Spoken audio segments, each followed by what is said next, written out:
Saudi আরবে মসজিদ থাকবে না তো কোথায় মসজিদ থাকবে? হ্যাঁ, ঠিকই বলছি। আসলে এটাই হওয়ার কথা, এটাই থাকার কথা। যেহেতু আমার প্রিয় নবী হজরত মোহাম্মদ সাল্লাল্লাহু আলাইহি সাল্লামের জন্মভূমি এটা, মাতৃভূমি এটা, যেখান থেকে আমরা কোরআন পাইছি, কোরআন নাজিল হয়েছে যে দেশে, সেই দেশেই তো মসজিদ থাকবে। হ্যাঁ, হয়েছেও এটাই, আছেও এরকম আলহামদুলিল্লাহ। এই যে একটা মসজিদ দেখতেছেন, এ দেশের এক মসজিদ থেকে আর এক মসজিদের দ্রুত খুব বেশি একটা না। এই যে আমি একটা ডেলিভারিতে আসছি এখানে, আসার পরে ভাবলাম যে আপনাদের সাথে একটা বিষয় শেয়ার করি। সেটা হচ্ছে এই যে একটা মসজিদ, আর এই পাশে আছে আরেকটা মসজিদ। এই দুইটা মসজিদের দ্রুত সর্বোচ্চ দূরত্ব 1 থেকে 2 মিনিট লাগবে।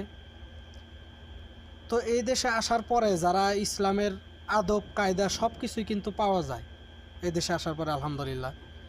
যারা ভালো হয় তো ভালোই হয়, আর যারা ভালো না হয় তারা আমার মনে হয় না আর ভালো হওয়ার আশাবাদী আছে। ভালো থাকবেন সবাই, আসসালামু আলাইকুম।